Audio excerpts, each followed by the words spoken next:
Ayoko maniwala sa love at first sight. Pero yun ang naramdaman ko. Gusto kitang makita. Palagi ako naghihintay na isang araw ay darating ka. Nainip ako. Kaya ako na pumunta rito. Kung hindi pa to pag-ibig, hindi ko na alam kung ano pang tawag dito. Dear Amihan Stories presents Madrigal Cousins Series 2. Mr. Pilot is a Familiar Stranger. Written by Me Loves Kimchi. Umiiyak si Thea habang nakatingin sa robot na gawa ng kanyang ama at naging kasama niya sa mahigit 6 na taon ng kanyang buhay. Alam mong hindi ako totoo at may lifespan lang ako. I was built by your father to prepare you to live alone, Althea. Anang robot na pinangalanan niyang Kai. But still, it was painful to see you leaving.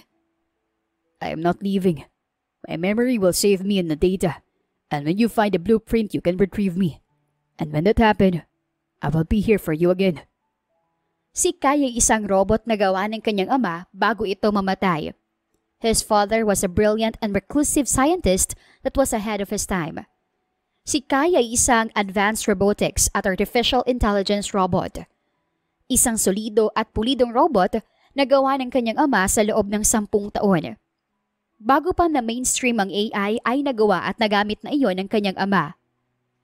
Kai was built in a cutting-edge tech to create synthetic skin, organic movement, may voice modulation at isang self-learning AI.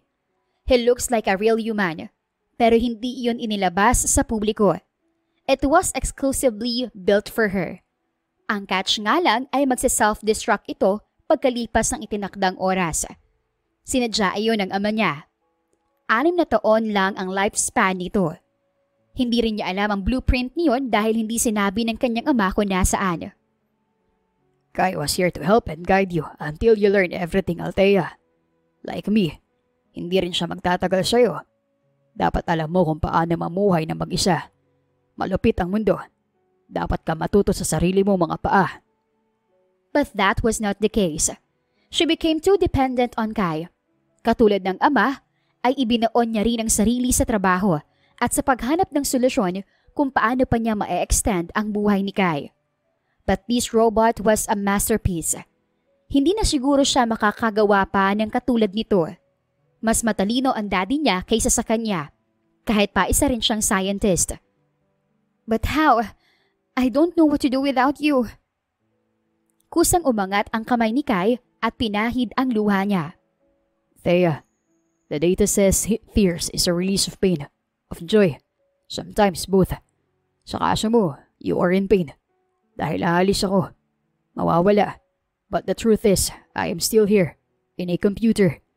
But I want you to think that this is an opportunity for you to face the real world, to face the real people. You said you avoid them. You cannot do that forever, Thea. You have to face them and deal with them. Nakita niya at nararamdaman niya ang paglamlam ng mga ilaw sa mata ni Kai.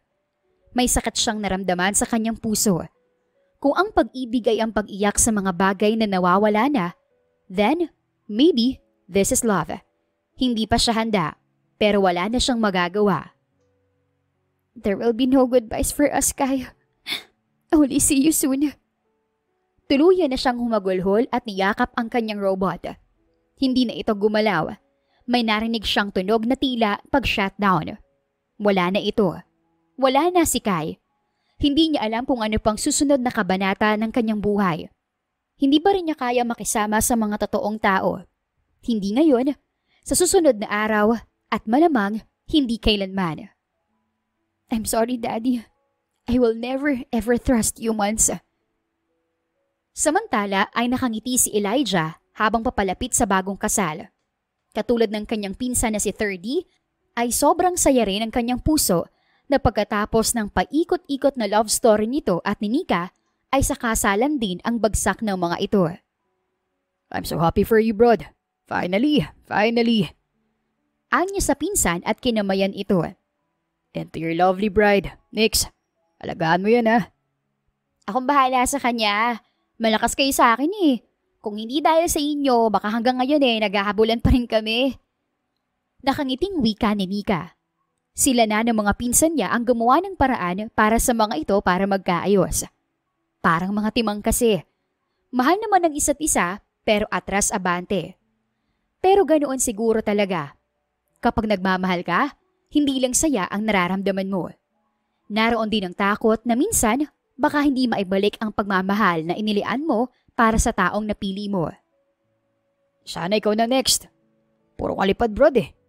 Hindi mo naaasikaso ang mga chicks mo. Wika sa kanya ni 30. Brad, alam mo naman na kapag nagpakasal ako sa isa, paano na yung 5? Malulungkot ang mga yun. Ayoko silang malungkot. Biro niya rito. Sira ulo. Kaya wala nagseseryoso sa'yo eh. I'm just kidding. O paano ba yan? Just enjoy your moment brother. Dito muna ako ah. Baka makatisod ako ng chicks eh. Nagpaalam na siya sa mga ito at nag-ikot-ikot muna. Pawang nakangiti ang lahat ng naroon.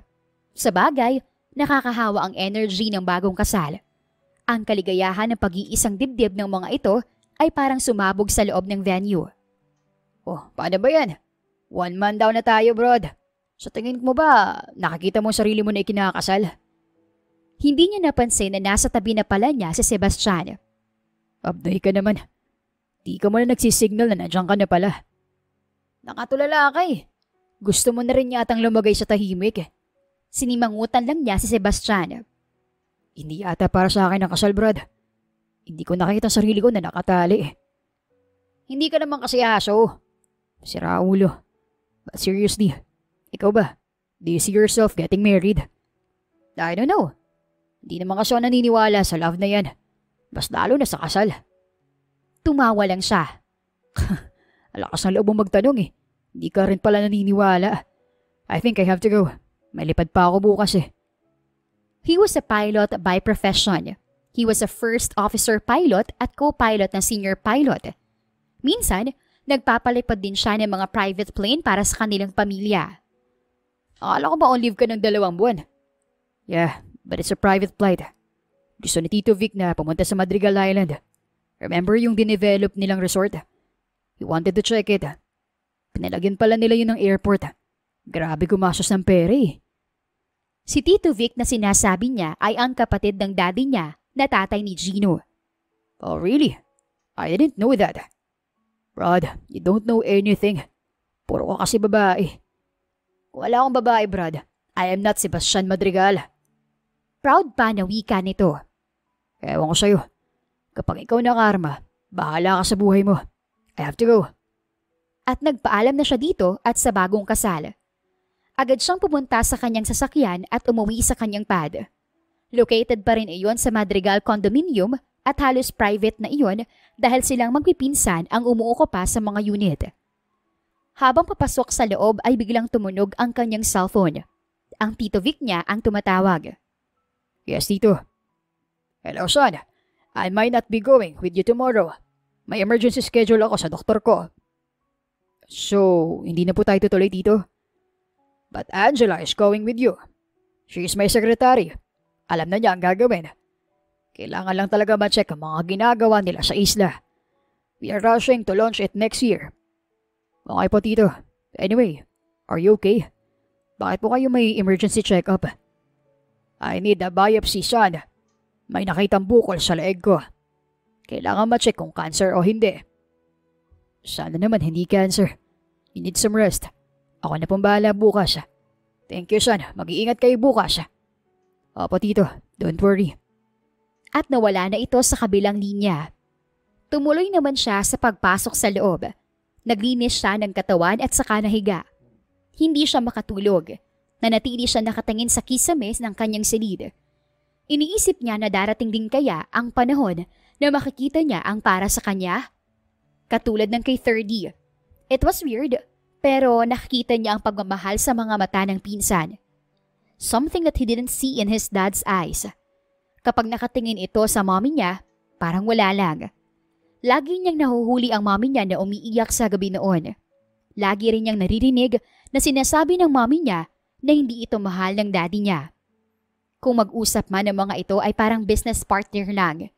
Siya ay nag-iisang anak lang din. Sobrang lungkot ang bahay nila. Kaya naisip niya na kung gano'n ang lahat ng marriage, ayaw niyang magpakasal. But seeing 30 and Nika, Naisip niyang ang lungkot ng buhay niya. Something was missing in him. Hindi niya matumbok pero alam niyang may kulang. Patulog ka na, Elijah. Pagod lang yan. Anya sa kanyang sarili hanggang sa hindi niya namalayan na nilamon na siya ng antok. Kinabukasan ay naghanda na si Elijah kasama ang sekretary ng Tito Vic niya papuntang Madrigal Island. It is somewhere between Cebu and Bohol. Malapit lang sa Panglao. It would be a 45-minute flight. Sakay sila ng private jet na Cessna Citation M2. Isa yung very light jet na nakadesenyo lang talaga para sa mga short business trips. Ground. This is Gabriela 126. Cessna Citation M2 departing north. Requesting engine start clearance. Anya nang matapos niyang i-check ang kanyang engine at ang weather. Maaliwalas ang panahon, kaya alam niyang magiging magaan ang kanilang biyahe. Maya-maya pa ay nasa himpapawid na sila.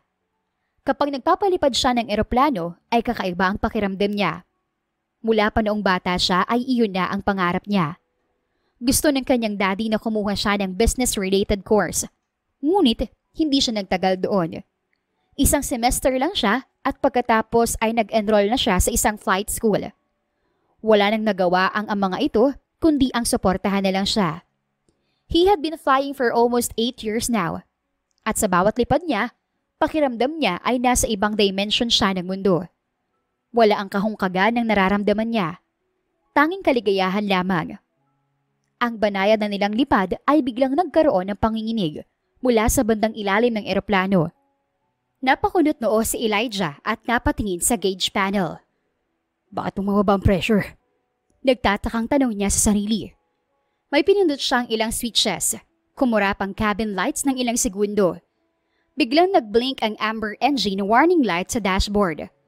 Kinabahan na siya, pero pilit niyang pinakalma ang sarili. Angela, seatbelt on. Higpitan mo. Nagpanik ang sekretarya. Ano po nangyayari, sir? We are experiencing turbulence. Sagot niya dito. Pinindot niya ang switch. Unti-unti ay tumigil ang pag-ugong mula sa kanang bahagi ng makina. Namayani ang katahimikan. Pansamantalang kumalma ang eroplano. Ngunit maya-maya pa ay nakita niyang nag-warning na ulit dahil sa iisang engine na lang ang gumagana. Kailangan na nilang mag-emergency landing. Bigla siyang pinagpawisan. Hindi na yata sila aabot sa malapit na runway. Masyado nang mataas ang drag at mababa ang thrust. Ang tanging nakikita niya ay kailangan nilang mag-emergency landing sa dagat. Gabriela 126 declaring ditching. I repeat, ditching at sea. Coordinates 15 degrees north, 121 degrees east. Activating ELT now. Anya sa radyo. Copy Gabriela 126, Coast Guard alerted. Matapos ang ilan niya pang pagmaniobra, ay naramdaman niya ang unti-unti nilang pagbaba at pagbagsak sa tubig. Nakarinig siya ng malakas na kalabog nang tuluyan silang bumagsak sa tubig. Napasigaw si Angela. Pinanatili niyang kalmado ang sarili at naghanap ng paraan para makaligtas at makalabas sila roon. Pero sinalubong siya ng kadaliman sa gitna ng dagat.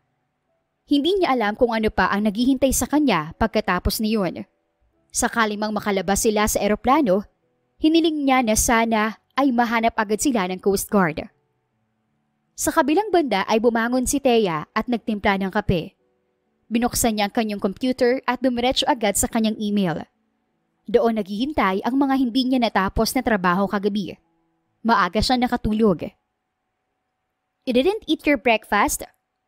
Bumulaga ang kaibigan niyang si Katie sa screen. Wala akong ganang kumain eh. Nasend ko ng mga data sa'yo kagabi. Pero yung sa Hubtech, ngayon ko lang gagawin. Nakatulog ako kagabi eh. Hindi naman yun urgent eh. Pero ang hindi pagkain ng almusal sa umaga, ewan ko na lang. Bakit kasi hindi ka na lang bumalik dito sa San Fernando eh? Ano bang ginagawa mo riyan sa isa ng magulang mo? Mag-isa ka lang naman dyan. Bihira siya makipagkita kay Katie dahil mas gusto niyang tumambay sa bahay. Lagi ay sa video call niya ito nakakausap. Mas gusto ko rito. Tahimik. At saka once a week napunta naman ang caretaker dito eh. Hindi naman ako totally mag-isa. Simula na mag-shutdown ang robot niyang si Kai, ay lumipat na siya sa islang nabili ng kanyang mga magulang noong maliit pa siya. Plano ng mga ito na i-develop ang islang iyon. Pero namatay ang mga ito nang hindi naaasikaso ang isla. Noong una, wala rin siyang plano. Pero nakatadhana siguro iyon para sa kanya. Naisip niya na gusto niya ng tahimik na buhay at ang isla lang ang makapagbibigay niyon sa kanya. I-develop niya ang bahay nila roon para sumakto sa trabaho niya bilang isang freelance bioinformatics analyst. May bahay bakasyon na naman doon na nakatayo dati, pero pinarenovate niya yun para mas komportable sa kanya. 6 na buwan na siyang naninirahan sa isla at so far, so good naman. Ang mga pagkain at grocery naman niya ay ang mga caretaker doon ang nag-aasikaso. Sabi mo hindi ko talaga alam kung paano ka nabubuhay ng walang social life. At hindi ko rin alam kung paano mo napapagsabay ang trabaho mo at pag-party mo gabi-gabi. Tumawa ito. Live your life, girlie. Huwag mo sayangin ang buhay mo. I am not. This is my life. Masaya ako. Bakit laging iniisip ng mga ito na dahil kakaiba ang buhay na gusto niya ay hindi siya masaya? Enough of this. Gagawin ko ng trabaho ko. And I need to walk mamaya sa tabing dagat. See? I'm living in a paradise, Katie. Ciao. At pinatay na niya ang tawag. Nagsimula na siyang magtrabaho. Hindi na niya alintana ang oras kapag nagtatrabaho na siya. Sa buhay niya bilang mag-isa lamang, ay sanay na siya sa routine. Pagkatapos niya sa trabaho mamaya ay maglalakad-lakad siya sa dagat. Pagkatapos ay babalikan niya ulit ang research niya para maibalik niya si Kai. Doon lang umiikot ang buhay niya. Hindi niya kailangan ng maraming tao sa buhay niya. Maibalik lang niya ang robot niya ay okay na siya. Napatingin siya sa oras nang matapos ang kanyang trabaho. Humilab ang tiyan niya. Nag-inat siya ng katawan at tumayo. Dumiretso siya sa kanyang ref. Kumuha ng sandwich at tubig at mabilis na kumain saka naglakad-lakad sa dalampasigan. Gusto niya ang tunog ng alon tuwing humahampas ito sa dalampasigan. Ang sikat ng araw na dumadampi sa kanyang balat at ang maalat-alat na hangin. It was perfect. Para sa kanya, paraiso na niyang maituturing ang buong isla. Kahit doon na siya tumanda at mamatay ay okay lang sa kanya. Busy siya sa pagmamasid sa dagat, kung saan-saan na umaabot ang isip niya nang bigla siyang may matapakang tila matigas na bagay. Muntik pa siyang matumba. Crap! Ano yun? Yumuko siya at napasigaw nang may makitang katawan ng tao. Nakadaba ito sa dalampasigan. Nang makabawi na siya sa kanyang pagkabigla, ay nilapitan niya ito. Pikit matang hinawakan niya ito at dahan-dahan niyang pinatahiya. Halos hindi na niya makita ang mukha nito dahil maraming buhangin sa katawan at mukha nito. Itinipat niya ang daliri sa ilong nito. Humihinga pa, pero hindi pa siya kumbensido at pinakikinggan pa niya ang tibok ng puso nito. Meron pa naman, wala nga lang itong malay.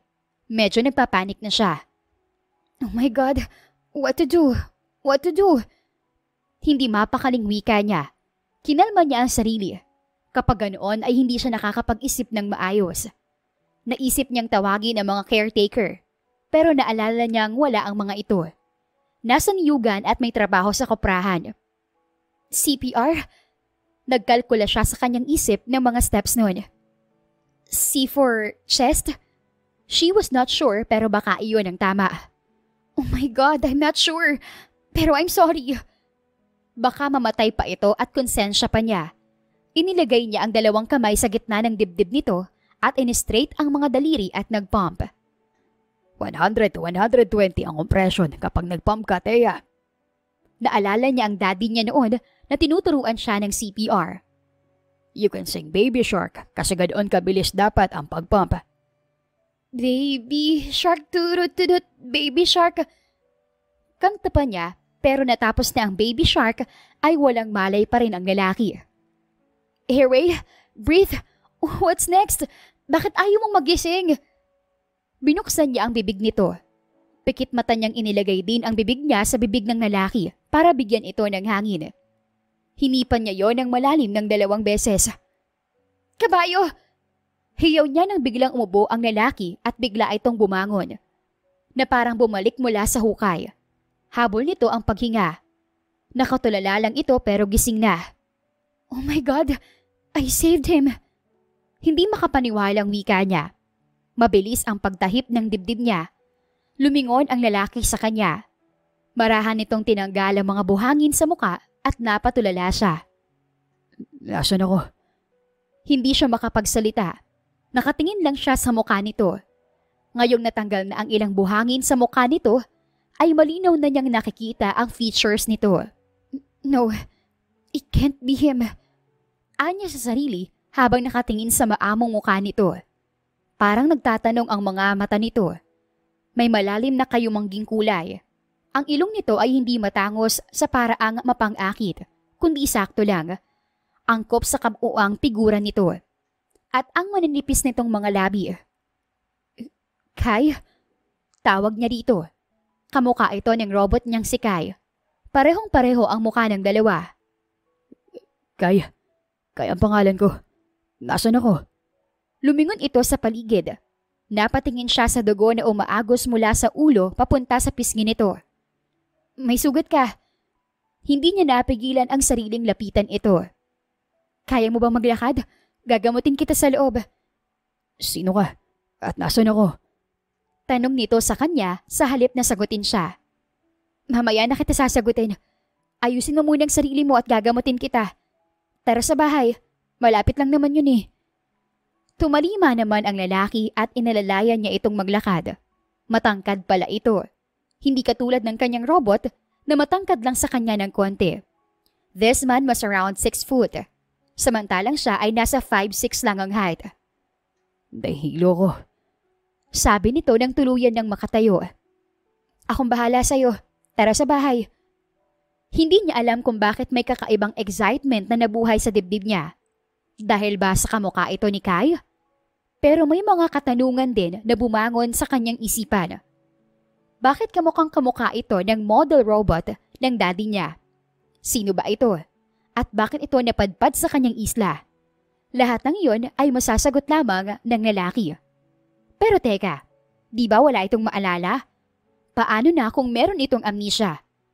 Anong isipan niya habang inaalalayan ang lalaki papunta sa bahay niya?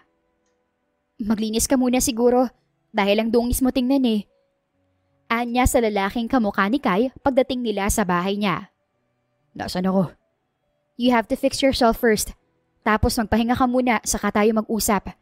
Kung gusto mong kumain, magluluto pa ako. Medyo matagal yun. Hintayin mo ako rito ah. Ikukuha lang kita ng damit. Umalis siya at mabilis na kumuha ng damit. Pagbalik niya ay iniabot niya iyon sa lalaki. May shower room doon sa may dulo. May mga sabon at shampoo doon na hindi pa nabubuksan. Feel free to use it. Anong pangalan ko ulit? Bakit hindi ko maalala? At ikaw, anong pangalan mo? Why can't I remember you? Kai ang pangalan mo. Pagsisinungaling niya. Kung bakit niya ginawa iyon ay hindi niya alam. Kai. Ako si Thea. Sige na, maligo ka na muna. Pagkatapos nitong maligo ay tinawag niya ito sa mesa. Humigop ka muna ng mainit na sabaw. Anong niluto mo? Noodles. Ito lang ang alam ko lutuin eh. Pero mamaya magpapaluto ako ng proper food. Kain ka na muna. Thanks. Thea, di ba? Oo. Huwag mo na munang pilitin ang sarili mong makaalala. Kumain ka't magpahinga. Thank you. Ano ba talaga nangyari? Bakit wala akong maalala? Talaga bang wala kang maalala? Tumango ito. Kahit anong gawin ko, wala akong maalala. Parang blanco ang lahat eh. Nangisda ka kahapon. Siguro, naabutan ka ng sama ng panahon. Tumaob ang bangka mo. Kagabi pa kita hinahanap at hinihintay. Mabuti naman at nakabalik ka na. Inaabangan kita sa dalampasigan. Siguro, lumungoy ka pabalik dito at nawalan ka ng malay kaya wala kang maalala. Nautal-utal siya sa pagsisinungaling. Patawarin sana siya ng Diyos, pero gusto lang naman niyang manatili ito kahit saglit lang. At ikaw, sino ka sa buhay ko? Bakit mo ko hinihintay? Lumapit siya rito at hinawakan ang kamay nito. Hindi mo ba talaga ako naaalala, Kai? Hindi. I'm sorry. I'm your girlfriend, Kai. Hindi niya na napigilan ng sariling umiyak at yakapin ito. Miss na kita. Akala ko hindi ka nababalik. Siguro nga ay nababaliw na siya. Wala pa rin akong maalala. Pero sabi ng puso ko, kailangan mong yakap ko. Anito na niyakap din siya pabalik. Nang maramdaman ni Thea ang init ng katawan ng estranghero, ay hindi niya napigilan ang kanyang emosyon. Kailan ba ang huling pagkakataong may niyakap siya? Na parang hindi siya nag-iisa. Hindi na niya matandaan. You don't have to cry. Nandito na ako. Hindi ako aalis. Ayaw niyang marinig iyon sa totoo lang. Dahil lahat ng mga nangako sa kanyang hindi siya iiwan, ay iniwan din siya. Pero sa mga sandaling iyon, naniwala ang puso niya. Kahit na isang pagpapanggap lang ang lahat. I'm sorry, nag-alala lang ako sa'yo. Anya at kumalas na sa pagkakayakap dito. May isang bakanting silid dito. Pwede ka magpahinga ron. Alam kong pagod ka. Tumango ito. Oo, masakit din ang buong katawan ko eh. May sugat ka pala sa noo. Gusto mong gamutin ka muna? Ngumiti ito sa kanya. Wag na. Daplis lang naman yun eh. Kung gusto mo, pumunta tayo sa klinik mamaya. May maliit na klinik dito sa isla. Papacheck up tayo kapag may available na doktor. Malayo pa ang klinik mula sa tirahan niya, pero nais niyang makatiyak na ayos lang ang lalaki. Wag na. Magpapahinga lang ako. Sige, have some rest. Tatawagan ko lang si Aling Nadia para makapagluto siya ng tanghalian natin. Tumango lang ito at hinatid na niya sa silid. Can I get a hug again? Nagulat siya sa request nito. Pero dahil sinabi niyang magjowa sila, ay tumango siya at niyakap ito. Oh, this is better. Mamaya kapag nagising ako at wala pa akong naaalala, ikwento mo sa akin kung paano tayo nagkakilala. Patay. Anong isip niya? Kung bakit kasi naisip niya iyon kanina. Tumango lang siya at pumasok na ang lalaki sa silid. Dating silid ng daddy niya yon. Nang maisara nito ang pinto ay agad din siyang pumasok sa kanyang silid. Nangihinang napaupo siya sa sahig. Hindi niya inaasahan ang araw na iyon. Maraming tanong ang namuo sa kanyang isip. At habang titig na titig siya sa lalaki kanina, ay talagang si Kai ang nakikita niya. Kaya nang sabihin nito na wala itong naaalala, ay talagang pumasok sa isip niya na wag na itong pakawalan hanggat hindi niya nalalaman ang totoong pagkatao nito. May koneksyon kaya ito sa daddy niya? Bakit kamukha ito ng ginawang robot ng daddy niya? It seems like they were the same age. Kaya imposibleng nakilala ito ng kanyang daddy noon pa man. At paano ito napadpad sa isla nila? So many questions. Pero wala man lang siyang mahagilap kahit isang sagot. Dahil hindi niya rin alam kung saan siya magsisimula sa paghahanap ng mga kasagutan. Samantala, ay nagising si Kai na masakit ang kanyang katawan. Sinalubong siya ng dilim ng paligid. Hindi niya alam kung nasaan siya. Ipinikit niya ulit ang mga mata. Sinubukan niyang matulog, pero hindi na siya dinalaw ng antok. Nakarinig siya ng sunod-sunod na katok. Hindi niya magawang magsalita. Pakiramdam niya ay namamaga ang lalamunan niya. Bigla ay pumasok sa isip niya ang mukha ng isang babae. Si Thea. Naalala niya ang malungkot na mata nito. Buong buhay niya ay hindi pa siya nakakita ng ganoong kalungkot na mga mata. Wala siyang ibang gustong gawin kundi ang yakapin ito kanina. Hindi rin niya maintindihan ang sarili niya. Mayroon siyang malakas na koneksyon dito. Silly, she's your girlfriend. Paalala ng isip niya sa kanya. Kai? Tawag nito nang bahagyang bumukas ang pinto at may dumungaw na munting liwanag. It's late already. I think kailangan mo nang kumain. Umungol lang siya. Tuluyang bumukas ang pinto at pinuksan ng babae ang ilaw. Napapikit siya dahil nasisilaw siya sa liwanag niyon. Mukhang may trangkaso ako. Mabigat ang pakiramdam ko, Thea. Sabi niya nito nang makalapit ito. Dadalhin ko na lang ang pagkain mo at gamot dito. Nagpaluto ako kanina, pero hindi na kita ginising dahil ang himbing ng tulog mo. Nag-alala lang ako ngayon dahil gabi na at hindi ka pa nagigising. Nakita niya ang pag-aalala sa mga mata nito. I'm okay. Don't worry. Okay, kukunin ko lang ang mga pagkain at gamot.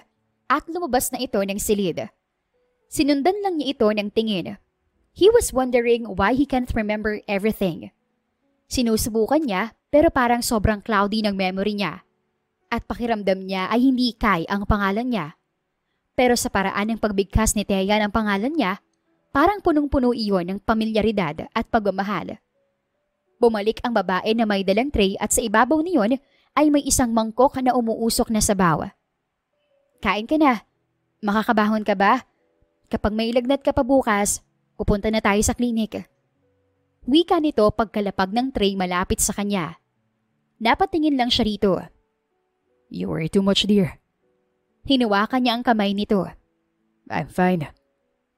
Hindi mo maiaalis sa akin na mag-alala sa'yo. Dahil mahal mo ako. I get it.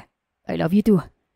At dumapang siya at dinampian ng mabilis na halik si Thea sa mga labi. Halatang nagulat ito at nagulat din siya sa ginawa niya. Pero feeling niya, yun ang tamang gawin para hindi na ito mag-alala. And it was so natural for him to kiss her. Bakit gulat na gulat ka? Hindi ba kita kinikiss dati? Anya bago humigop ng sabaw. O baka mabahong hining ako. Umiling ito. Wala lang. I didn't see it coming. Kumain ka na lang dyan Ito ang gamot mo. Kapag may kailangan ka, tawagin mo lang ako. May gagawin lang ako saglit. At mabilis na itong lumabas. Nawiwirduhan siya rito. Kanina lang ay sobrang concern ito sa kanya. Ngayon naman ay parang allergic ito sa kanya. Hindi niya maintindihan ang mga kinikilos nito. Samantala ay agad na pumasok ng silid niya si Thea. Hawak niya ang kanyang mga labi. Tulala siya. Mabilis ang tibok ng puso. Hindi niya maintindihan ang nararamdaman. He kissed me. He kissed me. Hindi mapakiling wika niya habang naglalakad siya ng pabalik-balik sa loob ng silid. Inalikan niya ako. Ramdam pa rin niya ang mga labi nito sa labi niya. Hindi niya inaasahan yun. A stranger kissed him. Kahit makamukha ito ni Kai ay estranghero pa rin ito. Pero ang hindi niya maintindihan sa sarili ay kung bakit hindi siya galit. Gaga ka rin kasi. Bakit sinabi mong lover kayo? Normal lang naman yun sa mga lovers. Kasalanan mo to Saway niya sa kanyang sarili.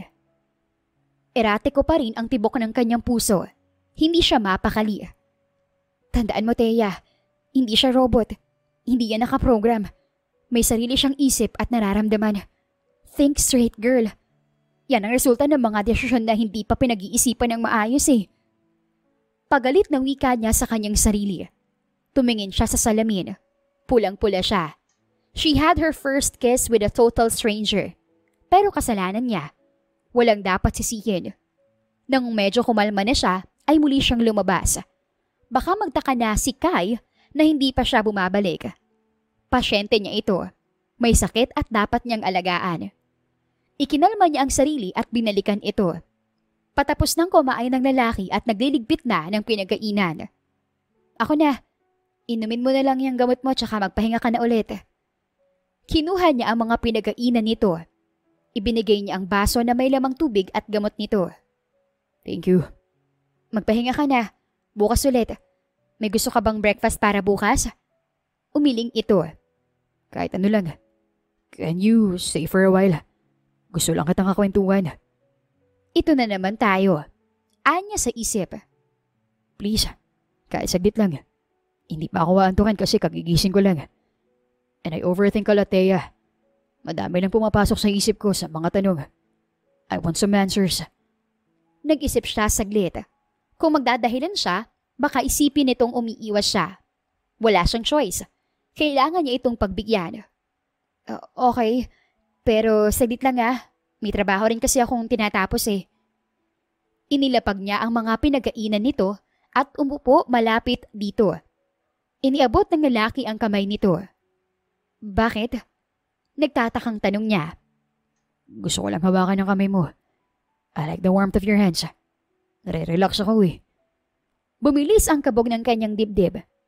Ikaw kasi sa nakagustuhan mo na ibalik si Kai, kahit ano na lang nakabaliwan ang naiisip mo. Sita niya sa kanyang sarili. Iniabot niya ang kamay nito. May gumapang na mga mumunting boltahe ng kuryente mula rito patungo sa kanya. Ginagawa ko ba ito lagi? Ang hawakan ng kamay mo. Tumango siya. Minsan, kapag kinakabahan ka. I see. Kaya pala gusto kong gawin eh. Paano pala tayo nagkakilala? Bakit nandito tayo sa isla? Wala talaga kasi akong matandaan eh. Kanina pa ako nag-iisip pero wala talaga akong ideya. May amnesia yata ako. Posible. But to answer your questions, kung paano tayo nagkakilala, you were my dad's assistant. He was a scientist. Tumutulong ka sa kanya. Doon tayo nagkakilala. Before he died, iniwan ka niya sa akin. Matagal na tayong nagsasama. She was thinking about the robot, Kai. Doon na lang niya ibinase ang kwento. Mabuti na yung pamilyar siya sa kasunungalingang gagawin niya. Nakakunot noo lang ito. Ibig sabihin, matagal na tayong dalawa. Yep, matagal na. 6 years. Bakit hindi pa tayo nagpapakasal? I mean, I love you. I can feel it. And the way you take care of me, I can feel your love. Bakit hindi pa tayo kasal? O kasal na ba tayo?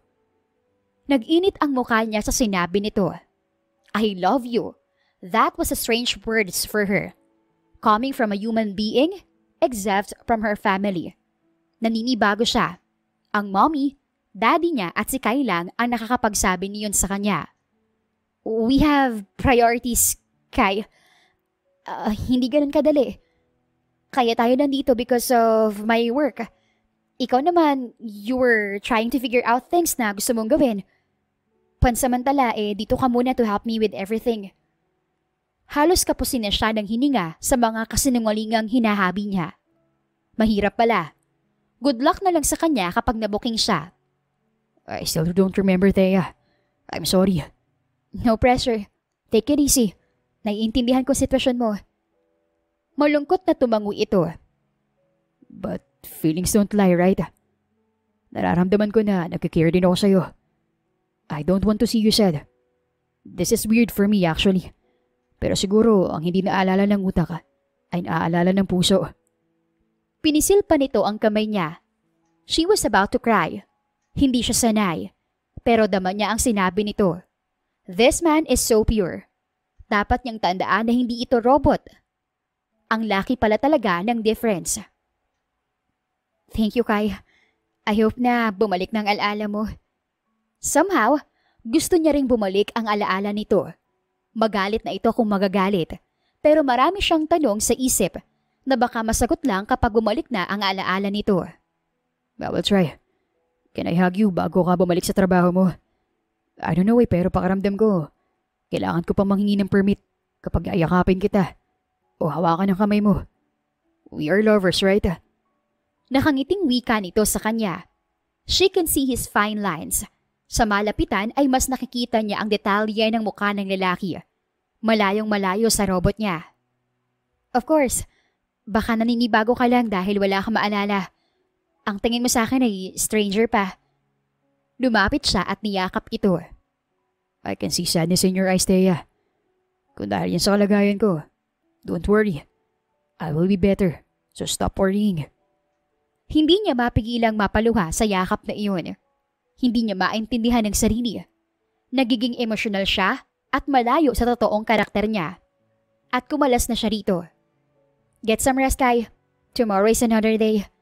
Okay, good night. Parang sasabog ang dibdib niya sa dami ng emosyon na nararamdaman niya. Panindigan mong lahat ng to, Thea. Kung hindi ka ba naman kasi sira eh. Maagang nagising si Kai kinabukasan. Pinakiramdaman niya ang kanyang katawan. Hindi gaanong masakit at dumangon siya at luminga sa paligid. Hindi pa rin pamilyar sa kanya ang lugar. Kahit na ang pangalan Kai ay masyadong estranghero sa kanya. Pero pinaniwalaan niya si Thea. Ito ang mas may alam tungkol sa kanya. Naalala na naman niya ang babae. Bakit pakiramdam niya ay kailangan nito ng kalinga? Kahit ang totoo ay siya naman dapat ang pasyente. And her stories, it felt real. Pero may pakiramdam siyang hindi niya kwento iyon. But then again, he chose to believe her. Lumabas siya mula sa silid. Masyadong tahimik ang lugar. Nagpasya siyang maglakad-lakad muna sa labas. Maganda ang simoy ng hangin sa lugar na yon. Maganda rin ang tanawin. Maganda yung simula ng araw. You have to come with me, son. Maganda roon sa isla. Pwede ka mag-relax doon. Masyado na toxic dito sa city. May isang boses na dumaan sa isip niya. Boses ng isang matandang lalaki. You're the only pilot in this family. Dapat lang na ikaw ang sumama sa akin.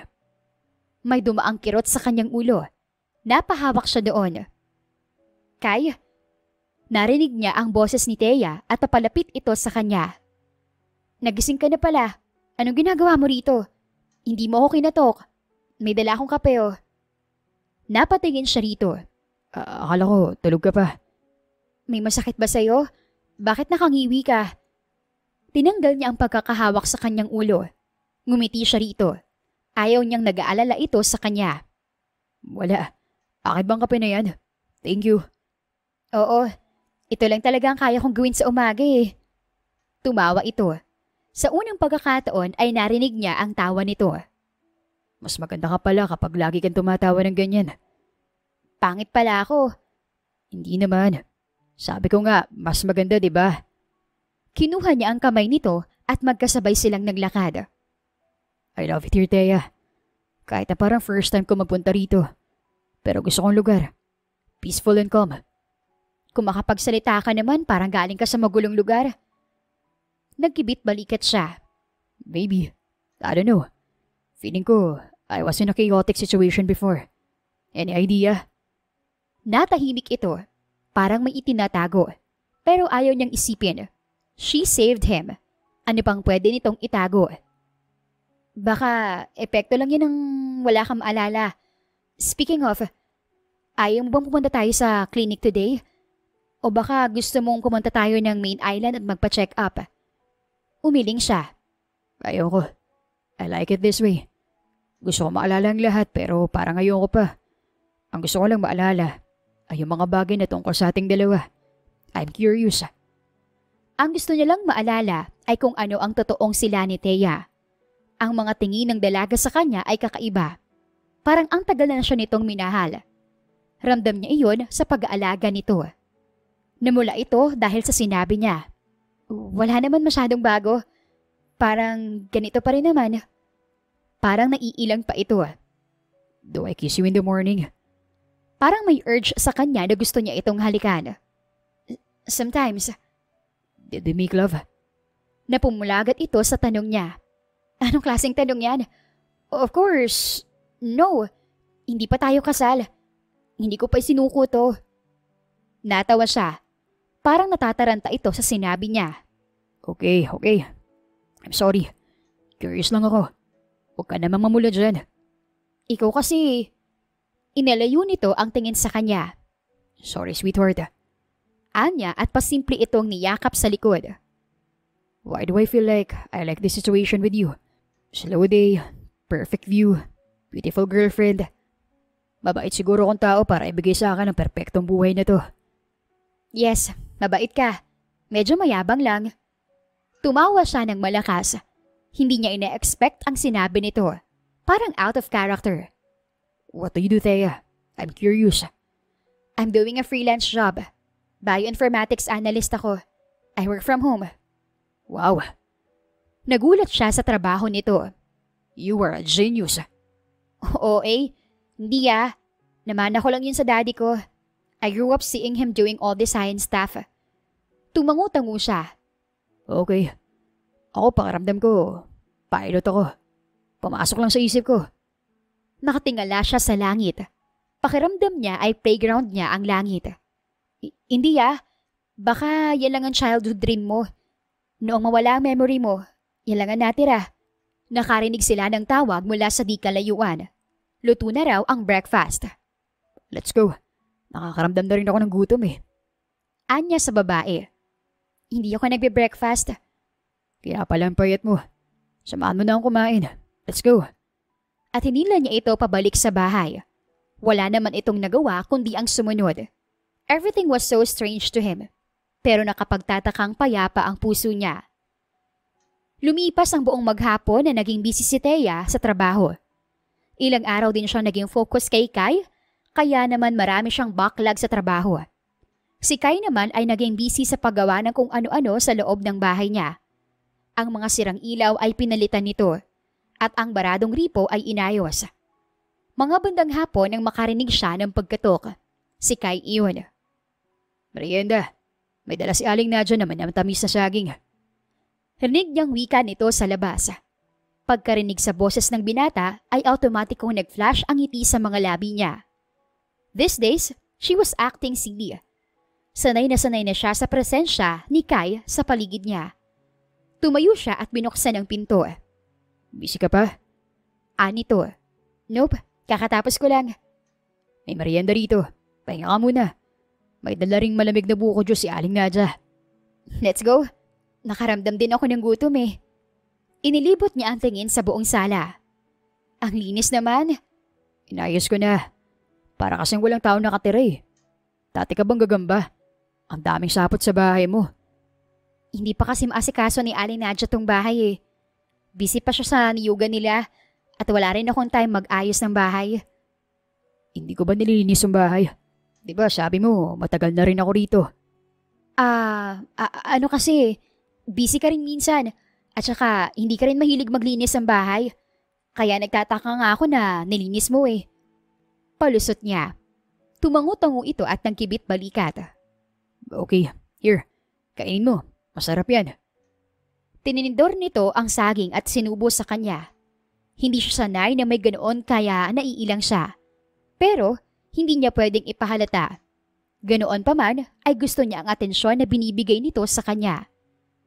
Minsan ba, hindi mo naiisip na malungkot dito? Hindi. Sanay na kasi ako mag-isa. Ayoko rin ng maraming tao sa paligid ko. Para ako nasa-suffocate eh. I don't trust people either. Mukhang nagtaka ito sa huling sinabi niya. Huli na para bawiin yun. You don't trust people? What do you mean? Strangers, I mean. Sa mga kakilala ko lang ako may tiwala. By the way, pwedeng pakiibot ng buko juice? Gusto na niyang baguhin ang topic. Masyado siyang nag-overshare. Hindi na robot ang kausap niya. Wala pa siyang konkretong plano rito. Hindi niya alam kung ano ang mangyayari kapag gumalik ang alaala nito. She was enjoying the moment. She missed Kai so much. Lahat ng pangungulila niya kay Kai ay dito niya ibinuhos. Then why did you trust me, Thea? I'm sure strangers naman tayo nung simula. Dahil nga kamukha mo ang robot ko. Pero hindi niya yun pwedeng sabihin. Baka isipin nitong baliw siya. I told you diba, you were my dad's assistant. At mabuting tao ka naman. Totoo iyon. Naramdaman niyang mabuting tao ito. Bihira niya iyon maramdaman sa mga bagong kakilala. He was soft-spoken at parang hindi marunong manakit. Pero alam mo, I don't see myself being a scientist assistant. Diba kahit wala akong maalala, sana man lang medyo familiar sa akin ang ganyang trabaho. Pero weird na wala talaga akong maramdamang connection eh. Lagi ako nakatingin sa langit. Parang gusto ko magpalipad ng eroplano. Napalunok siya ng sunod-sunod. Siguro nga ay isa't itong piloto ng isang bumagsak na eroplano at napadpad sa isla niya. Oh my God! That made sense. Parang may umilaw na bombilya sa isip niya. Hey, natulala ka na rin yan. Wala, may naisip lang ako. May hindi pa pala ako natapos na trabaho. Balikan ko lang ah. Dalhin mo na to. Doon ka na kumain sa loob. Huwag ka magpapagutom ah. Ano palang gusto mong dinner? Kahit ano lang Kai. Sabihin mo lang kay Aling Nadja. Okay. Ngumiti ito. Mukhang may pinaplano. Bumalik na siya sa loob ng kanyang silid. Agad niyang hinarap ang kanyang computer. Nag-type siya sa search bar. Latest airplane crash.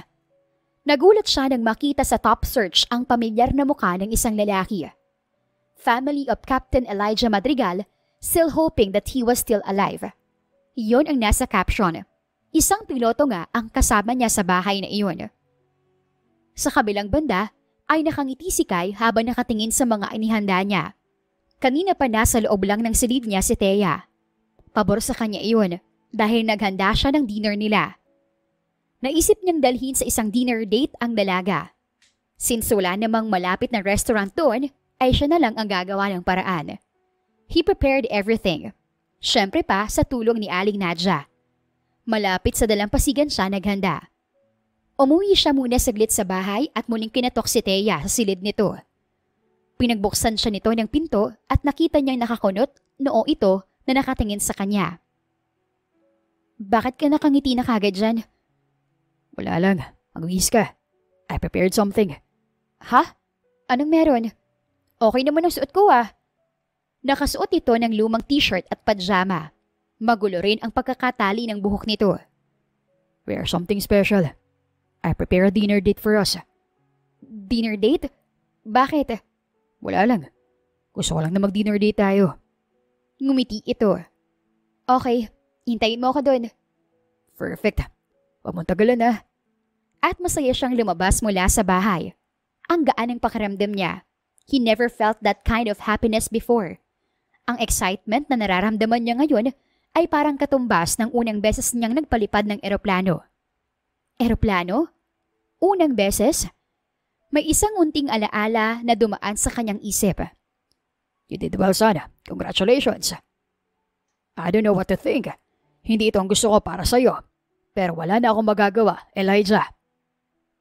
Don't mind your dad, son. Masaya ako para sa'yo. Napahawak siya sa kanyang ulo nang marinig ang mga tinig na iyon. Pero agad ring nawala. Elijah. Bakit parang pamilyar sa kanya ang pangalang iyon? Pero kayang pangalan ko. Yun ang sabi sa kanya ni Thea. Hindi ito magsisinungaling sa totoong pagkatao niya. Iwinaglit niya iyon sa kanyang isip. Those voices could not ruin this perfect night. Hindi niya iyon hahayaan.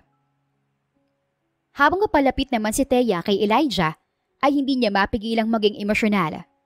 Hindi na niya ito matawag na Kai, ngayong alam na niya ang buong pagkatao nito. It was her first time being on a date. She felt like a real human now. Wala na sa computer, sa mga data at sa robot ang isip niya. Nasa lalaki naghihintay sa kanya sa dalampasigan. Nakangiti ito at puno ng pag-asa. Hindi ka pwedeng magtagal dito. Anang isip niya. Ang lahat ng ipinaparamdam nito sa kanya ay dapat nang matigil. Hindi siya pwedeng masanay. Lalo na at kilala na niya kung sino ito. Pero sa ngayon, isinantabi niya yon. Sa unang pagkakataon, gusto lang niyang maging masaya. Isipin na ipahiram si Kai sa kanya ulit sa katauhan ni Elijah Madrigal. You are beautiful. Bulong sa kanya ng binata nang makalapit siya. Beautiful din ang sunset? Of course, yes. Have a seat, my princess. Naupo siya. Pinagsilbihan siya nito. Ikaw ang naghanda ng lahat ng to? Hindi. Tinulungan ako ni Aling Nadja at Tatay Boy. Ang bait nila. Thank you. Anya nang iabot nito ang pagkain. Enjoy your meal. Nagsimula silang kumain. Ordinaryo lang naman ang lasa. Pero para sa kanya, daig pa niyon ang mga nasa 5-star restaurant. Seeing all of his efforts, gusto niyang maiyak. Posible pala yun. Pero hiram lang ang sandaling ito, Thea.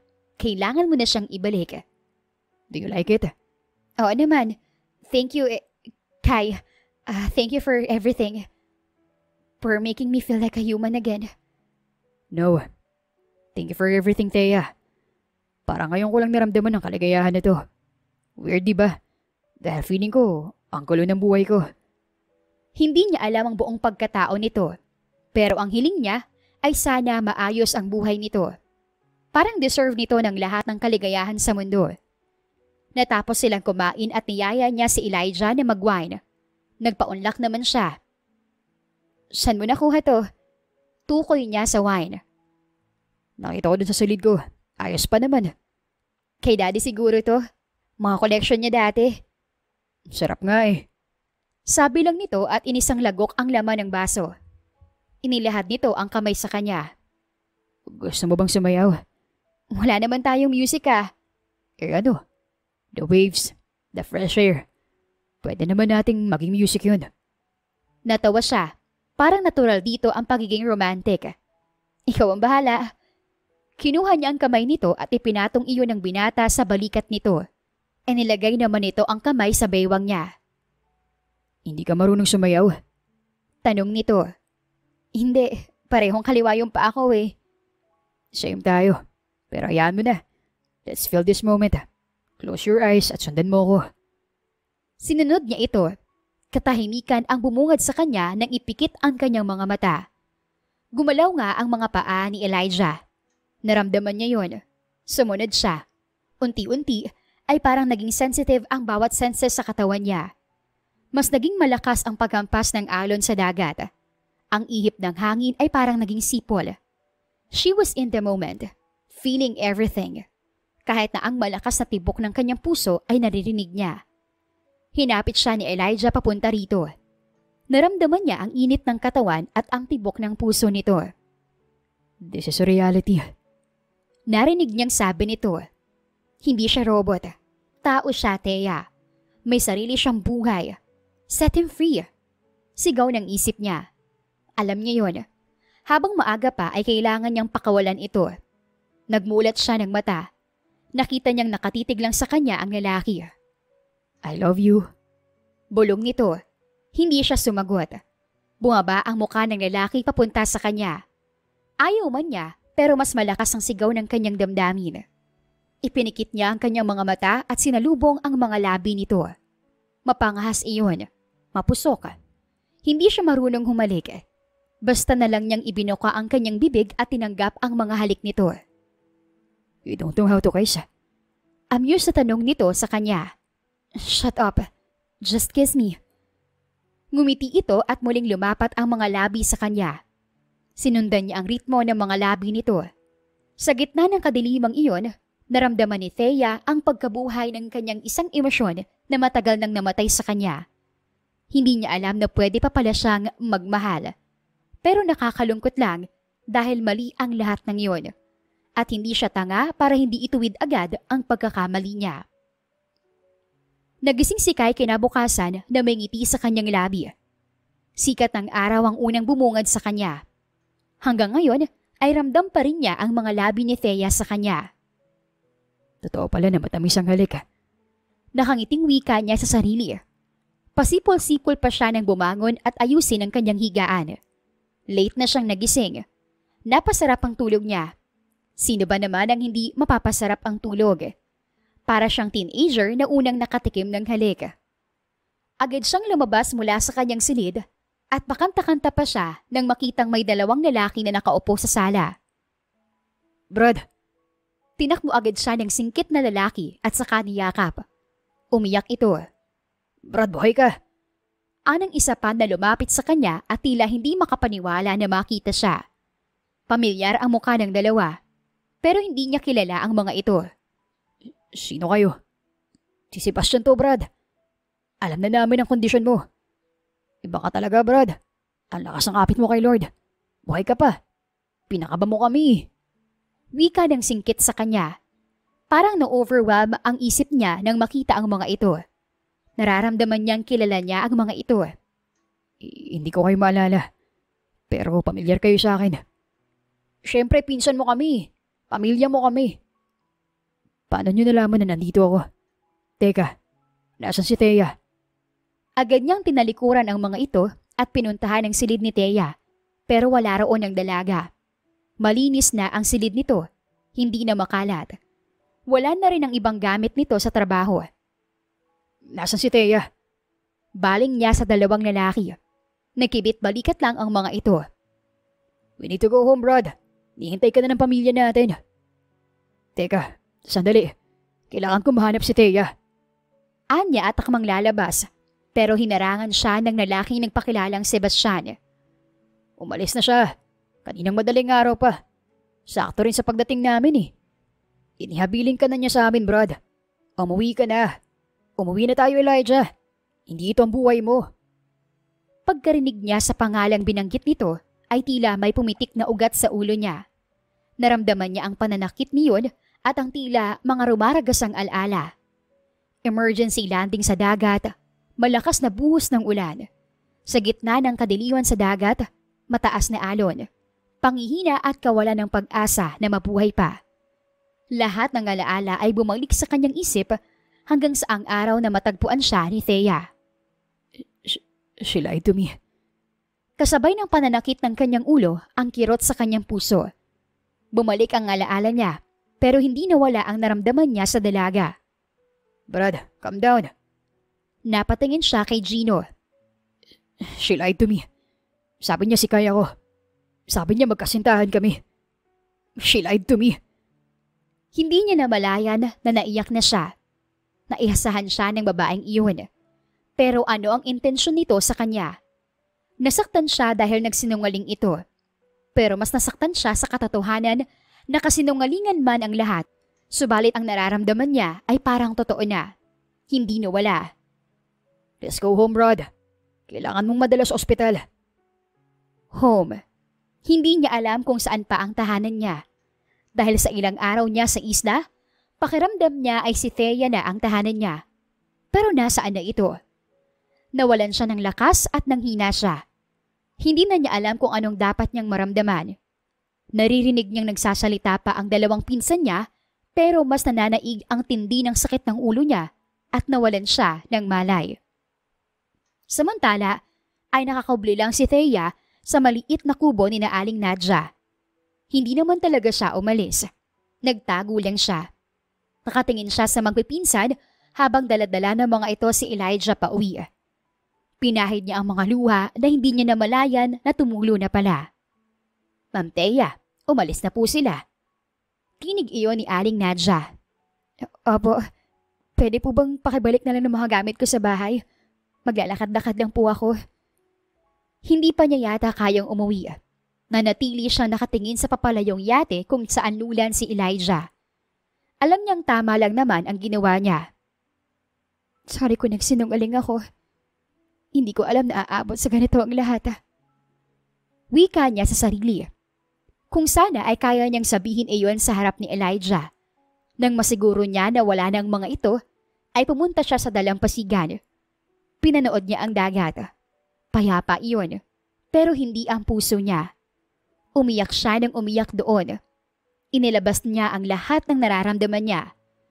Bakit mas masakit pa iyon kaysa noong nag-shutdown si Kai? Siguro, ay dahil kapag nagawa niya ng paraan, ay maibabalik niya ang robot. Pero si Elijah, hindi na. Nasaktan niya ito. Nakagawa siya ng mali rito. Siguro, ganito talaga ang buhay ko. Iiwan at iiwan lang talaga nila ako. Maybe she was meant to be alone. Walang nagtatagal sa kanya at kailangan na niyang tanggapin habang buhay na siyang mag-isa. Isang buwan nang lumipas pero ang kahungkagan sa puso ni Elijah ay naroon pa rin.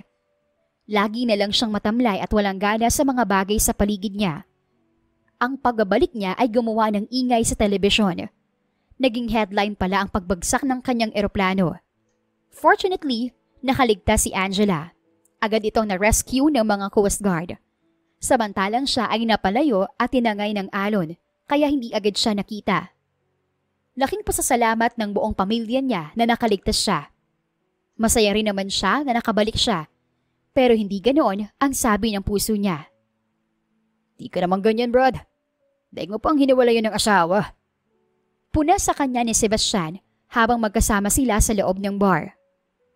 Yung babaeng weirdo pa rin bang nasa isip mo? Grabe yung tama mo Ilang araw ka na lang dun pero isang buwan ka ng ganyan. Mas matagal ka pa nasaktan kaysa nagmahal. Oo nga Hindi ko alam kung bakit ganito. Ginawa ko naman lahat para kalimutan siya. Pero hindi ko pa rin magawa. Ininom niya ang alak na nasa baso. Ang koneksyon na meron ako sa kanya, hindi ko maipaliwanag. She was still in my dreams, haunting me. Hindi naman ako ganito Kung totoosin nga niloko niya ako, diba? Nagsinungaling siya sa akin. Pero bakit ganun? Hindi siya maalis sa isip ko. Palagi ko naaalala kung gaano kalungkot ang mga mata niya. Anito sabay buntong hininga. Ang lala mo, hindi kaya na-in-love ko na dun? Wika ni Gino na nakikinig lang sa kanila. Alam mo, ganito kasi yun. Pumagit na si 30 sa kanila. Yung nararamdaman mo, kung hindi pag-ibig yan, unfinished business yan. You have connection with her. Wala kang alaala nun. Ang isip mo nun ay blanco. You only have your feelings. Yun ang mas nangingibabaw. Naputol ang connection nyo. Walang closure kaya nagkaaganyan ka. You have so many what-ifs in your mind. Hanggat hindi nasasagot ang lahat ng yan, mananatili kang ganyan. Napatingin silang tatlo kay 30. Iba talagang nagagawa na may asawa na. Natatawang wika niya sa pinsan. Pero may punto ito. Marami siyang tanong na hindi na nasagot. Umalis siya sa isla na walang dala bukod sa mga katanungan sa isip niya. Wala siyang nakuhang sagot mula kay Thea dahil hindi na ito nagpakita. Sa nakalipas na buwan ay lutang siya. Hindi niya alam kung anong gagawin. Gusto niyang balikan si Thea at kausapin. Pero sabi lagi ng isip niya, para saan pa? It's up to you, Brad. Bumalik ka at humingi ng kasagutan o mabuhay ka na puno ng katanungan. Napaisip siya sa sinabi nito. Okay, babalik ako ng isla bukas. Nagkatinginan ang tatlo niyang pinsan. Malakas nga ang tama nito. Hindi naman siguro talaga ako in love, mga Brad. Gusto ko lang din talagang malaman kung anong nararamdaman ko ngayong naalala ko ng totoong pagkatao ko. Ganoon pa rin ba o baka nadala lang ako sa mga nangyari? Dahil pinaniwala niya ako mahal namin ng isa't isa. I just want an answer. Pero Brad, di na ako magtataka kung bumalik ka rito na may asawa na. Tiningnan lang niya si Gino. Tumawa ang mga ito. Mukhang wala talagang tiwala ang mga ito sa kanya. Sa kabilang banda ay nagising si Thea sa malakas na tunog na nanggagaling kung saan. Parang may nagmamartilyo na ewan. Bumangon siya at nag-inat ng katawan. Good morning, Kai. Bati niya sa robot niyang AI voice command. Hindi man niya naibalik ang robot na si Kai ay ginawa niya itong AI voice command. Niretrieve niya ang memory nito. Good morning, Thea. The weather today is 26 degrees Celsius. This is the best time to go for a walk at the beach. Wag na. Tinatamad ako eh. Lumabas siya mula sa silid at malakas pa rin ang tila pagpukpok na iyon. Wala naman siyang pinapagawa. Sino ba ang istorbo na yun? Pagkatapos ng pag-alis ni Elijah sa isla, ay sinusubukan na niyang ibalik ang buhay niya sa normal. Mahirap man, pero walang imposible kung pakonting-konti ay umuusad siya. Lumabas siya ng bahay at sinalubong siya ng pamilyar na pares ng mga mata. Naging mabilis ang tibok ng puso niya nang makilala kung sino ito. Good morning, Thea. Bati nito sa kanya. Anong ginagawa mo dito? Yun agad ang unang lumabas sa bibig niya. Hindi ka ba masaya na makita ko? Itinigil ng lalaki ang ginagawa. Inaayos pala nito ang maliit na bakod sa harapan. Nasira yun noong nakaraang araw. Inayos ko na. Agad ang napansin ko kaninang bumalik ako rito. Ipinagpag ng lalaki ang kamay at lumapit sa kanya. Nanatili lang siyang nakatingin dito. Ano? Hindi ba ako welcome rito? Bakit bumalik ka? Lady, I have so many questions that need to be answered. May unfinished business pa tayo. Anong lalaki na lumapit sa kanya. Bahagya siyang napaatras. I have no business with you, Mr. Madrigal. Tumawa ito. Mr. Madrigal, hindi na kayang tawag mo sa akin. Hindi mo ba ako haalokin kahit kape man lang?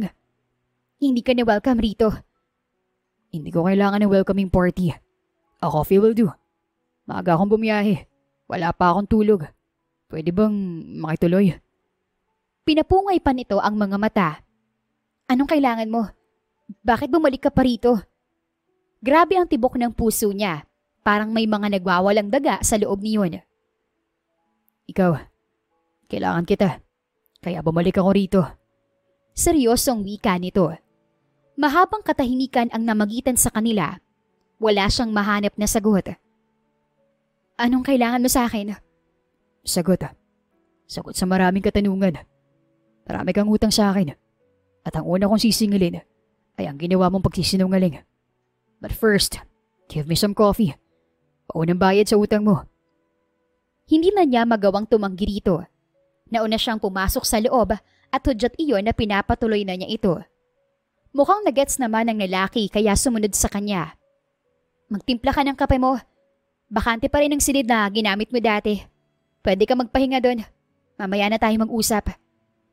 Narinig niya ang tawag ng lalaki. Thanks. Sobrang welcome ko naman pala rito eh. Sarkastikong wika nito. May gagawin lang ako. Akma siyang papasok sa kanyang silid pero hinawakan nito ang kamay niya. You can't run away from me, Thea. Mag-uusap talaga tayo mamaya. Binawi niya ang kamay. Hindi na siya sumagot. Mabilis siyang pumasok sa silid niya. Nangihina siyang napaupo sa sahig. Bakit bumalik pa ito gayong handa na siyang kalimutan ng lahat? Kung hindi pa kumalamang sikmura ni Thea ay wala talaga siyang balak lumabas. Kai, anong gagawin ko? Hindi ko siya gustong makausap. Wika niya sa AI voice prompt. Umilaw iyon. Kung hindi ka pa handang kausapin siya, pwede mo namang sabihin na hindi ka pa handa. May mga bagay na hindi minamadali. Pero hindi siya aalis dito sa bahay. Kailangan na niyang umalis. Nagmo-move on na ako eh. Bakit ka nagmo-move on? Di naman naging kayo. Napatingin siya rito. Kung totoong tao ito, baka nasapak na niya. Alam mo, hindi ka na nakakatulong. Binunot niya ito sa saksakan at mabilis na lumabas. Sinalubong siya ng mabangong amoy ng nilulutong ulam. Oh, timing ang labas mo, senyorita. Nagluluto ako. May mga dala akong grocery. Naalala ko kasi na hindi ka mahilig sa pagkain. Baka magkasakit ka. Wala pa naman nag-aalaga sa'yo rito. Si Aling Nadja nang bahala sa mga grocery ko. Siya rin ang nagluluto para sa akin. At paulit-ulit ng ulam lagi ang inuulam mo. Hindi pwede sa akin yan. Hindi pa mga healthy minsan ang niluluto nyo rito. Babad ka sa computer. Sakit talagang ina-attract mo niyan. Bakit concerned ka sa akin? Tiningnan siya nito. Kung hindi mo ba naman sinabi sa akin na boyfriend mo ko, eh di sana hindi ako naging concerned sa'yo. Bumuntong hininga siya. I know. My fault. I'm sorry. Mali ang ginawa ko. Nadala lang ako ng emotions ko. Nadala sa emosyon mo? Why? Love at first sight? Nakangisi ito. Mahabang paliwanag.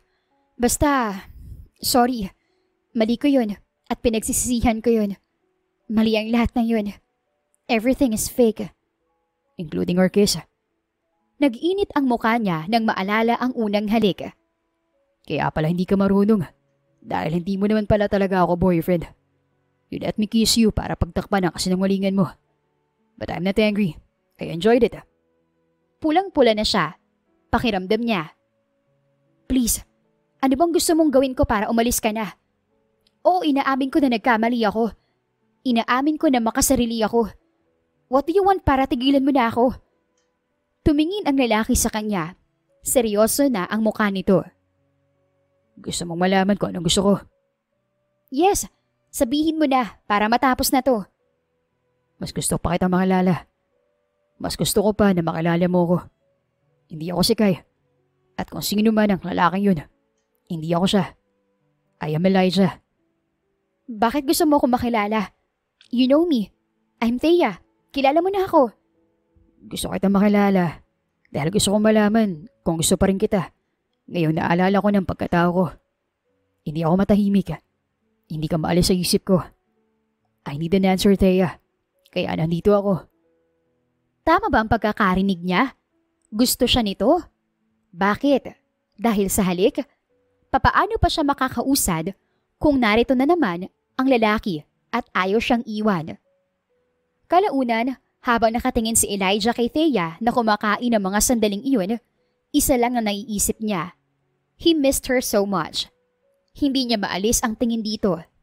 Lahat ng katanungan niya ay nawala. Lahat ng alinlangan niya ay naglaho. Nakakailang kung palagi ka lang nakatitig sa akin. Baka matunaw na ako niyan.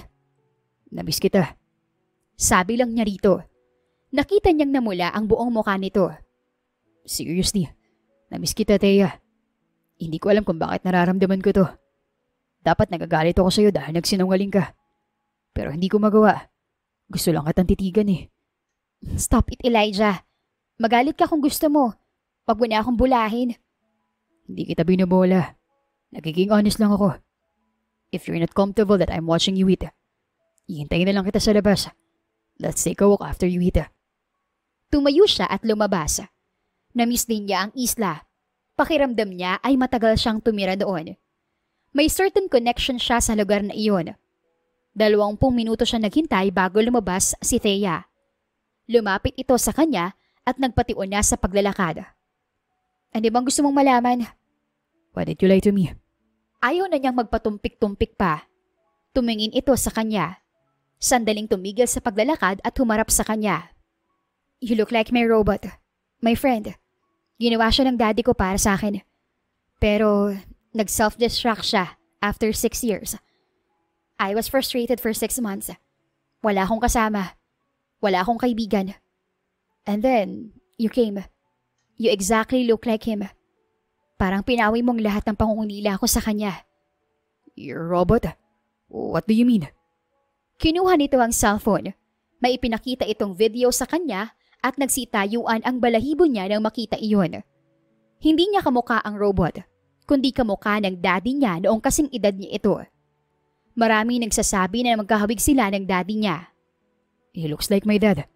May picture ang daddy ko na ganyan ang mukha niya. How did it happen? Umiling ito. No idea. Tama ka na, scientist ang dad ko. He was using advanced technology sa mga invention niya. Hindi ko rin alam kung sino ang model niya sa ginawa niyang humanoid. Pero nung makita kita sa dalampasigan, talagang kamukha mong robot eh. Kaya nag-imbento ko ng kung ano-ano sa sobrang kadesperaduhan ko. I'm sorry for that. Alam kong mali, pero itunuloy ko pa rin. Yung mga naramdaman kong pag-aalaga mo sa akin, dahil ba yun sa robot? Hindi rin ba totoong lahat ng yun? Hindi niya alam na darating ang araw na magsasalo siya sa isang robot. Never in his wildest dream. Matagal bago sumagot si Thea. Oo, siguro. Please give me a clear answer, Thea. Baka naguguluhan ka lang. Maghihintay ako. Dahil ako, tatanungin mo ako. Oo, tinamaan ako sa'yo. Nangungulila ako sa'yo. Hindi na ako nag-function katulad ng dati. Ayoko maniwala sa love at first sight. Pero yun ang naramdaman ko. Gusto kitang makita. Palagi ako naghihintay na isang araw ay darating ka. Nainip ako. Kaya ako na pumunta dito. Kung hindi pa to pag-ibig, hindi ko na alam kung ano pang tawag dito. Gumaan ang pakiramdam niya pagkatapos niyang sabihin iyon. Sorry, Elijah. Hindi akong para sa'yo. Marami akong bagay sa buhay ko na hindi ko kayang harapin. Marami akong takot na tinatakasan. Hindi akong babae na iniisip mo. Siguro, sa ilang araw na magkasama tayo noon, naging masaya ako na nakasama kita. Hindi na ako magsisinungaling. Naging selfish din ako na ayaw kitang pakawalan. Na pumasok sa isip ko na sana hindi ka na makaalala para makasama pa kita. But when I found out who you really are, hindi ako bagay sa'yo. You have your own life. Hindi ka pwede sa mundo ko. Hindi ka robot. Tao ka. You deserve someone na buo. Someone na kayang mabuhay sa realidad at humarap sa mga problema. Hindi siya nawala ng pag-asa sa sinabi nito. Then I will help you. Let's make everything work. Kaya nga partner, di ba? Kasi dalawa kayo nahaharap sa kung ano man ang kanatatakutan ng isa sa inyo. Hindi ganun kadali. Kaya ko maghintay, Thea. Basta bigyan mo lang ako ng pagkakataon. Napatunayan yan sa'yo. Yumuko ito. Wag mo na akong hintayin. Kung sino man ang Thea na nakilala mo noon, hindi na siya babalik. I'm sorry, Elijah. I'm giving you the answer. It's a no. Para siyang binuhusan ng malamig na tubig. Yun na siguro ang sagot na hinihintay niya. Masakit. Sobrang sakit na hindi man lang siya binigyan ng pagkakataon ni Thea. Pero wala siyang magawa. Gusto man niyang ipaglaban pero ito na ang sumuko. Natalo na siya. Hindi pa man nagsisimula. I understand. Pero minahal mo naman ako, di ba? Naninikip na ang dibdib niya. Sabihin lang nito na minahal siya nito ay ipipilit pa rin niya. Kahit masaktan siya ng paulit-ulit. Nag-angat ito ng tingin. Hindi. Minahal ko si Kai. Hindi si Elijah ang minahal ko. Tila nag-shutdown na ang lahat. Bakit kasi tinanong pa niya? Yan tuloy, doble ang sakit na nararamdaman niya. Samantala ay hindi na kaya ni Thea na makita na nasasaktan si Elijah. Mabilis siyang bumalik sa bahay at nagkulong sa kanyang silid. Umiyak siya nang umiyak doon. Takot na takot siyang aminin dito ang totoo niyang nararamdaman. Namasaya siya na makita itong muli. Hindi siya sanay sa kaligayahan dahil pakiramdam niya lahat ng iyon ay may kapalit. Natatakot ako maging masaya. Baka hindi magtagal at mawala lang din. Lahat ng mahal niya sa buhay ay nawala sa kanya. Ang mommy niya, ang daddy niya, si Kai. At ngayon, si Elijah. Lahat ng mga ito ay masayang kasama niya sa simula. Pero lahat ay nawala. Eventually, yun din ang mangyayari kay Elijah. Umilaw ang kanyang AI voice prompt. Mukhang mabigat ang pinagdadaanan mo ngayon. Okay lang umiyak. Isang paraan yan ng katawan para maglabas ng sakit o bigat ng damdamin. Nandito lang ako kung gusto mo magkwento o makinig. Wala ako sa mood magkwento. Gusto ko lang umiyak. Tumayo siya. Kahit ito ay ayaw niyang marinig. Gusto niyang mapag-isa. Pumunta siya sa isang silid kung saan naroon ang robot na si Kai. Doon din nakatambak ang mga lumang gamit ng daddy niya. Dinala niya lahat ng iyon noon nung lumipat siya sa isla. Naupo ulit siya sa isang sulok. Ganoon siya kapag nasasaktan. Pumupunta siya sa pangapamilyar na gamit kung saan naaalala niya ang mga masasayang alaala na dala niyon. Pero sa pagkakataong iyon ay wala siyang masayang alaala na maisip. Tanging mga mata ni Elijah na malungkot ang nakikita niya. Kung sana naging normal na lang ang lahat sa kanya, naging mas madali siguro ang buhay niya. Umurong siya ng konti at may napansin siyang kulay dilaw na notebook. Naagaw niyon ang pansin niya. Nakaipit iyon sa mga lumang CD ng kanyang daddy. Anong notebook to?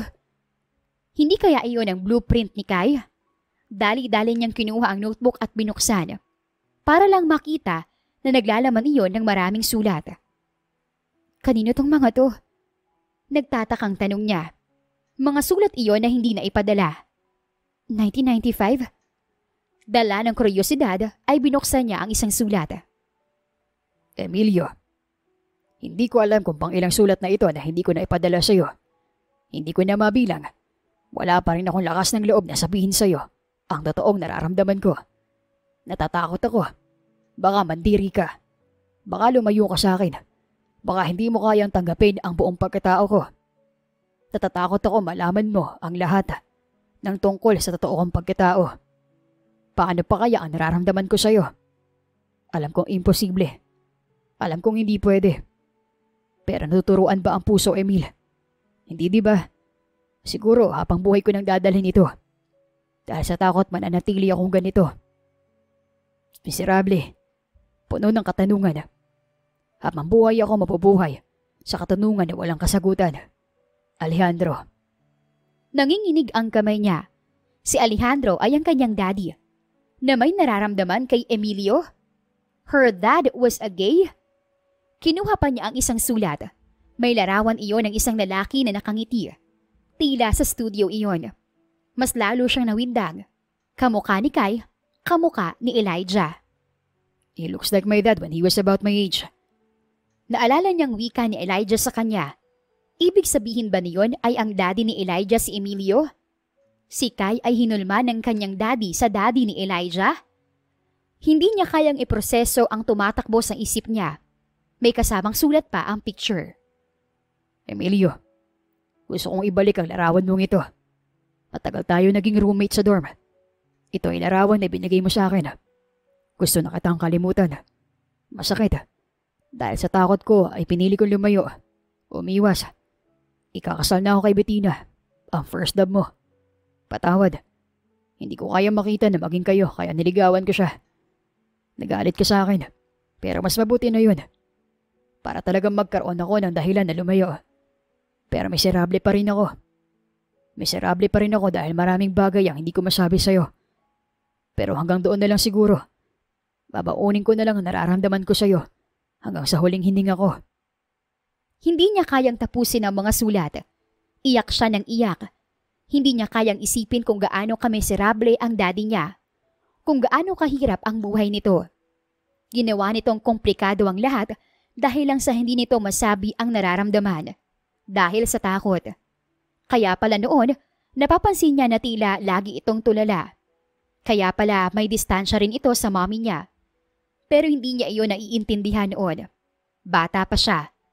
Hanggang sa namatay ang mommy niya ay nakita niyang malungkot ito dahil siguro hindi talaga ito minahal ng daddy niya. At ang daddy niya namatay rin na malungkot dahil hindi nagkaroon ng kalayaan. She was crying. Kaya miserable din siya dahil sa isang pagmamahal na tinalo ng takot. Ayaw niyang mangyari sa kanya yun. Ayaw niyang magpatuloy ang cycle na iyon. Mabilis siyang lumabas ng kanyang silid. Ayaw niyang maging katulad sa daddy niya. Kailangan niyang maging matapang. Kailangan niyang harapin ang takot. Kailangan niyang sabihin ang nararamdaman niya kay Elijah. Elijah! Elijah! Tawag niya sa lalaki. Hinanap niya ito. Hindi niya ito makita. Baka umalis na siya. Umiiyak pa niyang wika. Pumunta siya sa dalampasigan kung saan niya ito iniwan. May nakita siyang tila papalayong yate. Malayo na ito at munting liwanag na lang ang makikita. Huli na yata siya. Elijah, mahal na mahal kita. Hindi si kaya nakakita ko nung alagaan kita. Ikaw na. Nung halikan mo ko, hindi ka na nawala sa isip ko. Palagi ako nangungulila sa'yo. Gusto ko pakiramdam na nandyan ka lagi sa paligid ko. Mahal kita.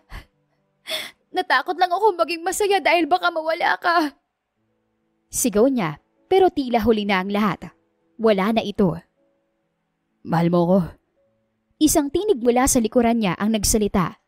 Nang lumingon siya, ay nakita niyang nakatayo doon si Elijah at nakatingin sa kanya. Agad na tinakbo ni Thea si Elijah at niyakap na para bang maglalaho ito kapag hindi niya yon ginawa. Akala ko umalis ka na. Di ako aalis. Mas pinili ko na magstay rito at samahan ka. Sayuin ka at tigawan. Mabilis ang pangyayari sa'yo sa pagitan nating dalawa. Pero handa akong mapatunayan sa'yo. Nakarapat dapat ako sa puso mo. Hindi ako nagmamadali.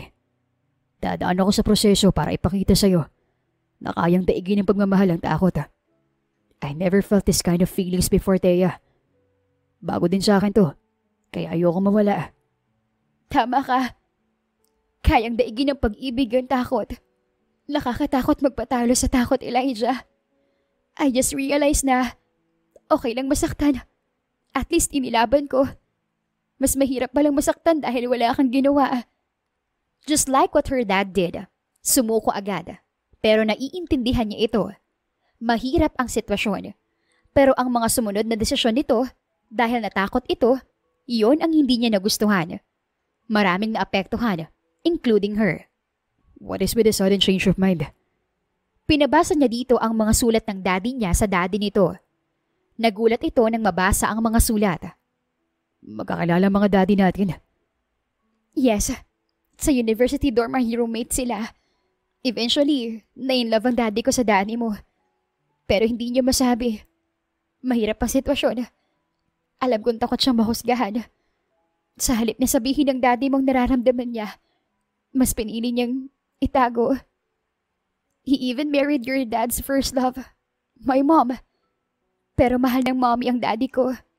My mom suffered. Hindi niya nakuha ang pagmamahal na binigay niya sa daddy ko.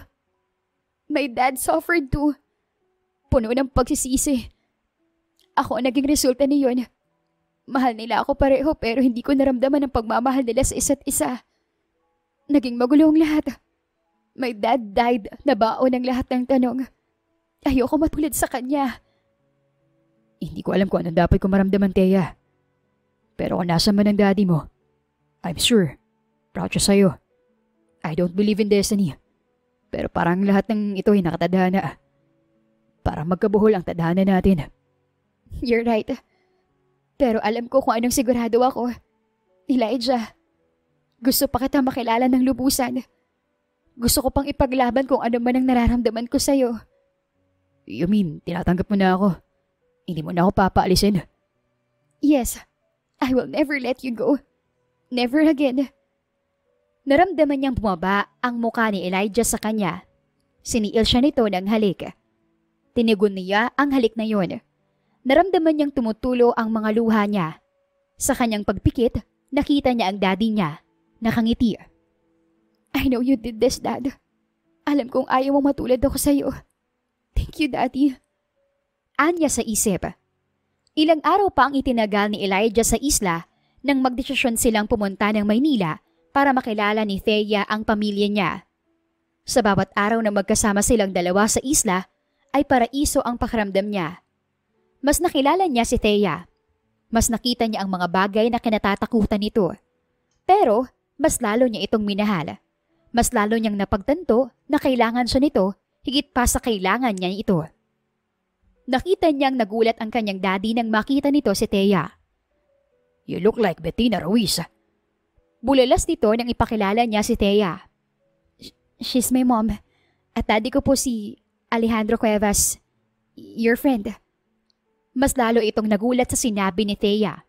Nakita niyang tila may namuong luha sa mga mata nito. Unti-unti, nakikita niyang sinusubukan ni Thea na harapin ang bawat takot nito. At unti-unti, natuto rin siya sa dalaga. Dahil siya mismo, nagagawa niyang harapin ang takot niya. Maging ang katotohanan na wala talagang perpektong pamilya. He is my friend. Pero nawalan ako ng kontak sa kanya noong magpakasal sila ni Bettina. I felt betrayed dahil alam niyang first love ko si Bettina. At siya ang gusto ni Bettina. But still, he pursued Bettina. Hindi ko siya masisisi. Bata pa ako noon. Hindi pa mature mag-isip kaya nagalit ako sa kanila. Pareho na po silang wala, sir. Ulina na po ako sa mga magulang. I'm sorry to hear that, Iha. Hindi man lang kami nagkita nang buhay pa sila. Nakita niya ang lungkot sa mata ng kanyang daddy. Can I hug you po? Nakita ko po sa isang sulat ni daddy na he loves you and he treasures you. I just want to hug you for him. Tumango ang kanyang daddy at niyakap ito ni Thea. Buong higpit na niyakap ng kanyang daddy ang girlfriend niya. I'm sorry, Alejandro. I'm sorry, Bettina. Anang daddy niya at nakita niyang may tumulong luha sa mga mata nito. Matapos niyon ay nag-dinner na sila. Nakita niyang tila nag-iba ang aura ng kanyang daddy. He seems to be happy. Tahimik lang ang kanyang mommy. Pagkatapos nilang mag-dinner ay nagpahangin sila ni Thea sa labas. Pakiramdam ko, naibigay ko sa daddy ko ang closure na hinahanap niya. Pakiramdam ko, naisara ko na ang bahagi na yun ng kanyang kwento. Ani Thea sa kanya. I'm happy for you. Nakikita ko kung paano ka kadeterminado na mag-adjust para sa akin. I've been isolated when I was young. Naniwala ko na masama na magtiwala sa mga tao. Pero nang dumating ka at ipinadama sa akin na walang mali sa pagsugal, natuto na ako kung paano mabuhay. Matalo, manalo. I always win when I try. Matalo ko, at least, ay makuha kong aral. It's still a win for me. I gained something. I'm so proud of you, Thea. Just be patient with me, Ellie. Hindi madali para sa akin ang lahat. Pero kapag naaalala ko na kasama kita, nagkakaroon ako ng lakas ng loob. Sabi ko naman sa'yo, di ba? Nandito lang ako palagi. Hindi kita iiwan. I love you, Thea. At hindi ko ba nasabi sa'yo na natututo rin ako sa tuwing magkasama tayo? I don't have a perfect family. Hindi ko nakita ang pagmamahal ng magulang ko sa isa't isa. Probably because of their past. I don't want that for our own family. Kaya nga hindi ako umalis nun sa isla eh. Dahil alam ko rin na kapag hindi kita pinaglaban, I will end up like them. And I love you too, Elijah. Masaya ako na bahagi tayo ng isa't isa sa mga self-discovery natin. He realized that it's not about the ending. It's about the journey. After 6 months, nagdesisyon silang magpakasal. Isang simpleng beach wedding sa isla ni Thea kung saan nagsimula ang lahat. Doon man nila gustong manirahan ay nasa city ang trabaho niya. Balik na rin siya ulit sa pagiging piloto. Samantalang si Thea ay nagtatrabaho na sa Madrigal Group and Companies bilang isang senior IT. Kahit kasal na sila, ay patuloy pa rin sila sa pag-abot ng pangarap nila bilang mga individual. Pero ang mahalaga, magkasama sila sa kanilang paglalakbay. Natigil na lang sa pagtatrabaho si Thea nang malaman nila nga buntis ito. At kambal iyon. Dobleng biyaya. Finally, tatay na ang piloto ng mga Madrigal. The end. Kung nagustuhan ninyo ang aming istorya, ay huwag kalimutan na mag-like at subscribe. Mag-iingat po tayong lahat. Salamat!